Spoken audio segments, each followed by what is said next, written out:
Hi friends, എല്ലാവർക്കും പുതിയൊരു വീഡിയോയിലേക്ക് സ്വാഗതം. ഇന്ന് ഞാൻ വന്നിരിക്കുന്നത് നല്ലൊരു അടിപൊളി തട്ടുകടയിലൊക്കെ കിട്ടുന്ന പോലുള്ള ഒരു കാടാമുട്ട റോസ്റ്റിൻ്റെ റെസിപ്പി ആയിട്ടാണ്. അതിന് വേണ്ടിയിട്ട് ഞാനിവിടെ 20 കാടാമുട്ടയാണ് എടുത്തു വച്ചിരിക്കുന്നത്. ഇനി നമുക്ക് കാടാമുട്ട കൂടാതെ കാടാമുട്ട റോസ്റ്റിനുള്ള ബാക്കി ഇൻഗ്രീഡിയൻസ് എന്തൊക്കെയാണെന്ന് നോക്കാം.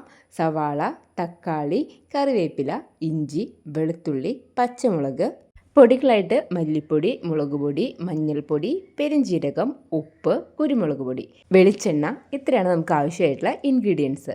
കാടാമുട്ട നമുക്ക് പുഴുങ്ങിയെടുക്കണം. അതിനേക്കാളും മുമ്പായിട്ട് ഞാൻ ഈ കാടാമുട്ട കുറച്ച് പച്ചവെള്ളത്തിലിട്ട് നല്ലപോലെ ഒന്ന് കഴുകിയെടുക്കുന്നുണ്ട്. അതിനുശേഷം അത് ആ വെള്ളത്തിൽ നിന്നും മാറ്റി കൊടുത്തു കഴിഞ്ഞാൽ ഇനി നമുക്കിതൊന്ന് പുഴുങ്ങിയെടുക്കാനായിട്ട് നോക്കാം. മുട്ട പുഴുങ്ങാനായിട്ട് ഞാനിവിടെ ഒരു പാത്രത്തിൽ കുറച്ച് വെള്ളം എടുത്ത് വെച്ചിട്ടുണ്ട്. അതിലേക്ക് കുറച്ച് ഉപ്പിട്ട് കൊടുക്കുന്നുണ്ട്. ഉപ്പിട്ട് പുഴുങ്ങുകയാണെന്നുണ്ടെങ്കിൽ നമുക്കിതിൻ്റെ തോടൊക്കെ പെട്ടെന്ന് അടർത്തിയെടുക്കാനായിട്ട് പറ്റും. അതിനുശേഷം നമ്മുടെ ഓരോ കാടാമുട്ടയായിട്ട് അതിലേക്ക് വെച്ച് കൊടുക്കുകയാണ്. ഇനി നല്ലപോലെ ഒന്ന് തിളപ്പിച്ച് നമ്മുടെ ഈ കാടാമുട്ടയൊക്കെ ഒന്ന് പുഴുങ്ങിയെടുക്കാം. അതിനുശേഷം നമുക്ക് ചൂടാറി കഴിയുമ്പോൾ അതിൻ്റെ ആ തോടൊക്കെ അങ്ങോട്ട് മാറ്റി കൊടുക്കാം. അങ്ങനെ നമ്മുടെ മുട്ട ഇവിടെ റെഡിയാക്കി വെച്ചിട്ടുണ്ട്. ഇനി നമുക്ക് ഒരു പാൻ വെച്ച് കൊടുക്കാം. പാൻ നല്ലപോലെ ചൂടാക്കിയിട്ട് അതിലേക്ക് വെളിച്ചെണ്ണ ഒഴിച്ച് കൊടുക്കുക. എണ്ണ നല്ലപോലെ ചൂടായി കഴിഞ്ഞാൽ ഇനി നമുക്കിതിലേക്ക് പെരുംജീരകം ചേർത്ത് കൊടുക്കാം. പെരുംജീരകം ഇഷ്ടമില്ലാത്തവരാണെന്നുണ്ടെങ്കിൽ അത് സ്കിപ്പ് ചെയ്യാം. പെരുംജീരകം നല്ലപോലെ ഒന്ന് മൂപ്പിച്ചെടുത്ത് കഴിഞ്ഞാൽ ഇനി നമുക്കിതിലേക്ക് ചതച്ച് വെച്ചിട്ടുണ്ടായിരുന്ന ഇഞ്ചി, വെളുത്തുള്ളി, പച്ചമുളക് ഇത് മൂന്നും ചേർത്ത് കൊടുത്ത് നല്ലപോലെ ഒന്ന് മൂപ്പിച്ചെടുക്കണം.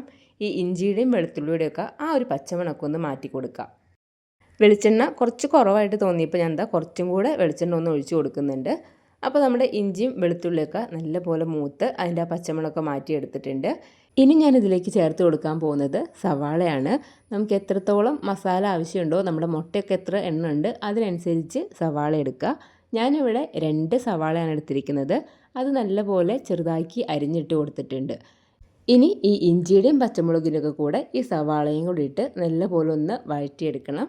സവാള നല്ലപോലെ ട്രാൻസ്പെറൻ്റ് ആയിട്ട് വരുന്ന പോലെ നന്നായിട്ടൊന്ന് വഴറ്റിയെടുക്കുക.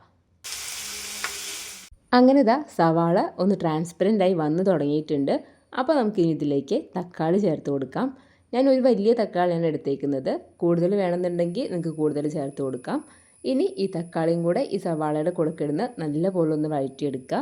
തക്കാളി നന്നായിട്ട് ഉടഞ്ഞു പോകുന്ന പോലെ അങ്ങോട്ട് വഴറ്റിയെടുക്കണം. അല്ലാന്നുണ്ടെങ്കിൽ നിങ്ങൾക്ക് തക്കാളി മിക്സിയിൽ അടിച്ചിട്ട് അത് ഇതിലേക്ക് ചേർത്ത് കൊടുത്താലും മതി. അങ്ങനെ നമ്മുടെ തക്കാളിയൊക്കെ നല്ലപോലെ വഴറ്റിയെടുത്തിട്ടുണ്ട്. നന്നായിട്ട് ഉടഞ്ഞിട്ടുണ്ട് തക്കാളിയൊക്കെ. അപ്പോൾ ഇനി നമുക്കിതിലേക്ക് കറിവേപ്പില ചേർത്ത് കൊടുക്കാം. കറിവേപ്പില കുറച്ചധികം ചേർത്ത് കൊടുത്തിട്ടുണ്ട്. അതും കൂടെ ചേർത്ത് നല്ലപോലെ ഒന്ന് മിക്സ് ചെയ്ത് കൊടുക്കുക. അതിനുശേഷം നമുക്കിനി ഇതിലേക്ക് പൊടികൾ ചേർത്ത് കൊടുക്കാം.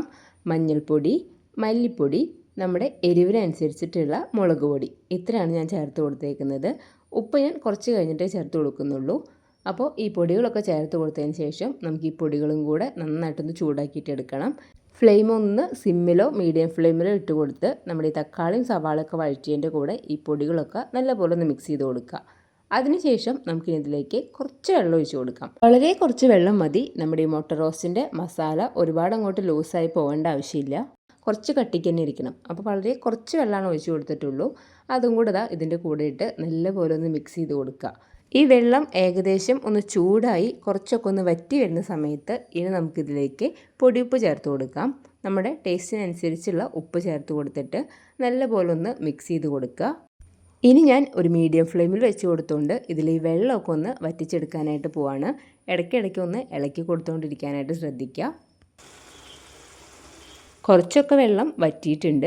ഇനി നമുക്കിതിലേക്ക് മുട്ട ചേർത്ത് കൊടുക്കാം. അതിനുശേഷം നമുക്ക് ബാക്കി വെള്ളം കൂടെ വറ്റിച്ചെടുക്കാം. ഈ മുട്ടയിൽ ഈ മസാലയൊക്കെ പിടിക്കുന്ന സമയം കൊണ്ട് ബാക്കി വെള്ളം കൂടെ നമുക്ക് വറ്റി കിട്ടും.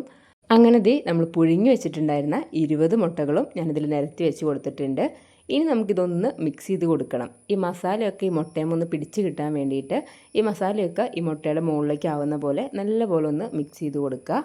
അതിനുശേഷം നമുക്കിനി കുറച്ച് സമയം തുറന്ന് വെച്ച് കൊടുത്തുകൊണ്ട് തന്നെ ഈ മസാലയൊക്കെ ഈ മുട്ടയുടെ മേലെ പിടിച്ച് കിട്ടാൻ വേണ്ടിയിട്ട് വെയിറ്റ് ചെയ്യാം.